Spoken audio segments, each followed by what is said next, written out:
Vous voulez apprendre à utiliser Ardat pour écrire, compiler, tester et déployer un contrat intelligent? Vous êtes au bon endroit, on y va! Donc ce qu'il faut savoir, c'est que Ardat est vraiment l'outil le plus utilisé et de loin. Vous allez voir apparaître à l'écran ce qu'on appelle des NPM Trends, et on va voir par exemple ici la différence entre Truffle et Ardat.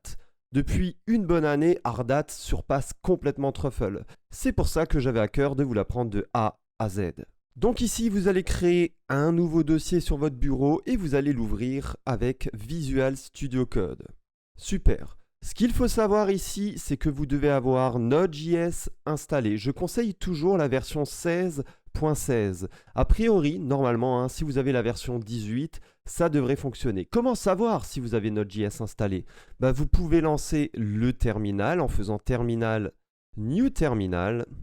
Et puis ici, vous pouvez faire un node espace-v. Ici, on voit que je suis en version 16.16. Si vous retourne un numéro de version, c'est bon. Normalement, si vous êtes en 18. quelque chose, ça sera aussi bon. Allez, c'est parti, on apprend à installer Ardat sur notre ordinateur. Encore une chose, dans le cadre ici de cette suite de tutoriels, je vais utiliser Yarn. C'est une alternative à NPM qui est beaucoup plus utilisée et beaucoup plus rapide que NPM. Donc n'hésitez pas à aller dans le lien en description pour télécharger et installer Yarn, tout sera expliqué. Donc ici, dans un premier temps, je vais faire un Yarn init pour initialiser mon fichier de dépendance. OK. Et puis ensuite, vous appuyez constamment sur Entrée, vous mettez rien. Ensuite, je vais rajouter avec Yarn add, c'est l'équivalent en fait pour Yarn de npm install, je vais rajouter en mode dev Ardat. Une fois que c'est bon, vous allez pouvoir ici faire un Yarn Ardat pour justement lancer votre projet Ardat. Ici, on va faire les choses de façon un peu avancée et très professionnelle en utilisant TypeScript. On appuie sur Entrée continuellement, et là, on voit que c'est bon. Cependant, quand on revient un peu plus haut sur le terminal, on voit qu'on doit installer quand même des dépendances ici pour faire fonctionner correctement Ardat. Donc ici, on va sélectionner, copier-coller ces dépendances et appuyer sur Entrée pour tout simplement tout installer. Super, j'ai créé désormais un projet Ardat sur mon ordinateur directement. Ici, vous allez avoir plusieurs dossiers. À gauche, ici, on va déjà avoir le dossier contract. C'est là, dans ce dossier, où on va mettre nos contrats intelligents que l'on va créer avec Ardat. Ensuite, vous aurez le dossier Node Modules. Node Modules, ici, ça correspond aux différentes dépendances qui ont été installées, que l'on vient d'installer ici avec la grosse commande que l'on a rentrée. Et ces différentes dépendances sont dans le fichier package.json. On voit ici toutes les dépendances, en fait toutes les librairies qui sont indispensables pour ici faire fonctionner Ardat avec TypeScript. Ensuite, on aura un dossier scripts. Alors les dossiers scripts permettent de faire des scripts. Et ici, on va utiliser ce dossier dans un premier temps pour créer les scripts de déploiement. On verra dans les vidéos qui vont venir qu'on va plutôt utiliser Ardat Deploy, qui est un plugin avancé que la plupart des professionnels utilisent pour déployer très efficacement leurs contrats intelligents. Et enfin, on aura ici un dossier qui est nommé test. C'est là-dedans que l'on va écrire les fichiers qui vont nous permettre de tester nos contrats intelligents. Ici, on va avoir aussi le fichier ardat.config. Comme vous pouvez le voir pour le moment, qu'est-ce qu'on renseigne ici? La version du compilateur de Solidity qu'on va utiliser.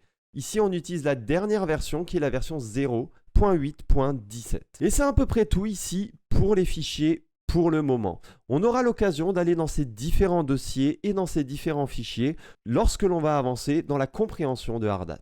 Ici, ce que l'on va faire, c'est créer un nouveau contrat intelligent qui va nous suivre tout au long ici de cette suite de vidéos. Donc, je vais aller dans lock.sol et je vais tout simplement, écoutez, je vais le supprimer. Voilà. Pourquoi? Parce que je vais créer ici un contrat qui sera nommé simple-storage.sol. Là-dedans, le but ici de ce contrat intelligent, ce sera déjà d'utiliser la librairie ownable de OpenZeppelin qui nous permet d'avoir un propriétaire au contrat intelligent. On pourra aussi ici stocker son nombre préféré dans la blockchain. Et on aura aussi une petite complexité, petite, hein, c'est qu'on pourra mettre directement le nombre préféré dans le constructeur. Je vais tout vous expliquer. Donc ici, je mets déjà la licence de mon contrat intelligent. Ça sera du MIT, hein, tout le monde pourra le recopier, il n'y a pas de souci. Et je vais utiliser bien entendu la version 0.8.17 ici de Solidity. Au niveau du contract ici, c'est une bonne manière de faire que de nommer son contrat comme ici le nom du fichier, donc simple storage, ok. Et comme dit, on aura une variable de type number qui sera stockée dans la blockchain. Et une bonne façon dans un smart contract pour définir un nom de variable qui va être stocké dans la blockchain, c'est de mettre juste un S avant. S comme storage. Et comme j'ai dit, je vais avoir un constructeur. Je vais passer la valeur ici du favorite number directement dans le constructeur et je vais faire sFavoriteNumber est égal à x ici. Super. Donc le nombre, hein, qui sera rentré en paramètre du constructeur au déploiement du contrat intelligent sera directement ici rentré en tant que nombre favori. Mais bien entendu, moi j'ai envie de vouloir changer ce nombre, mais que si je suis le propriétaire de ce contrat intelligent. Et en ça, je vais utiliser la librairie Ownable de OpenZeppelin. Et pour cela, je dois installer ici les contrats de OpenZeppelin en faisant yarn add @openzeppelin/contracts avec un S. Et là, on voit qu'effectivement, ça vient nous ajouter tous les contrats de OpenZeppelin dans mon projet Ardat. Et ainsi, désormais, je peux importer ce contrat de OpenZeppelin directement ici dans mon contrat intelligent access ownable.sol. Et ensuite, je peux hériter de ce contrat ownable. Voilà, parfait. Or, souvent, c'est en rouge, c'est pas grave, il n'y a pas de souci, c'est assez étrange, mais voilà, ça arrive à beaucoup de gens.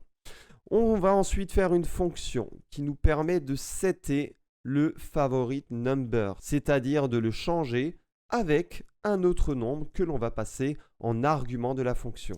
External parce qu'on va appeler cette fonction depuis l'extérieur du contrat intelligent. OnlyOwner parce que juste la personne qui aura déployé ici le contrat intelligent pourra changer ce nombre.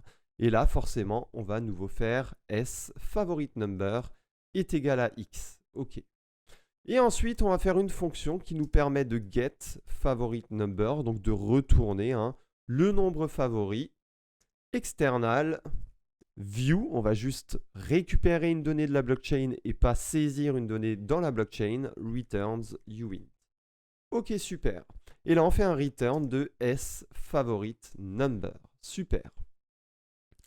Maintenant, ici, comment est-ce qu'on peut lancer une blockchain locale au niveau de Ardat? Et c'est d'ailleurs une des grandes différences avec Truffle, parce qu'avec Truffle, vous devez installer malheureusement à côté Ganache pour avoir une blockchain locale. Sur Ardat, c'est bien mieux parce que directement ici, dans Ardat, il existe une blockchain locale que vous pouvez lancer avec la commande yarn ardat_node. Et là, vous allez avoir tout simplement la blockchain locale Ardat qui va se lancer. Et regardez, effectivement, là c'est le cas. On voit que la blockchain locale Ardat s'est lancée et elle nous donne plusieurs comptes sur ce réseau local avec pour chacun 10 000 Ethereum de test. Donc on a la clé publique des différents comptes et les clés privées. Donc ça c'est vraiment pas mal, ok? Donc je vais juste faire un CTRL-C ici pour quitter la blockchain locale Ardat qui est actuellement lancée. Ce que je vais vouloir faire maintenant, c'est lancer ici la compilation de mon contrat intelligent directement avec Ardat. Et je peux faire ça en faisant un yarn ardat compile. Compile-moi les contrats intelligents qui sont dans le dossier contracts. Et on voit ici que mon contrat intelligent a bien été compilé. Alors, on va aller ici dans Artifacts. On voit qu'il y a un dossier Artifacts et Cache qui ont été rajoutés. Et dans Artifacts, ici, dans Contracts, je vais agrandir un peu ça, dans simplestorage.sol.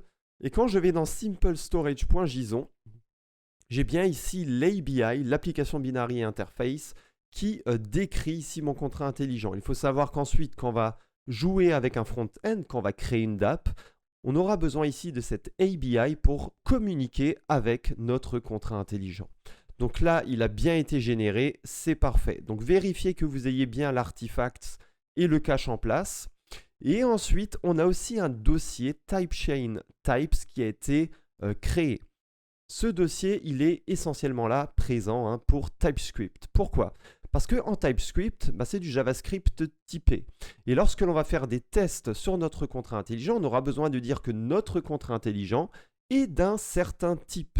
Et pour cela, on pourra utiliser tout simplement les types qui ont été définis automatiquement ici avec un plugin qu'on a installé quand on a installé Ardat et qui permet automatiquement de générer ici les types pour notre contrat intelligent. Si c'est pas beau tout ça, et on se retrouve dans la prochaine vidéo dans laquelle on va apprendre encore plus de choses. À très bientôt, ciao ciao.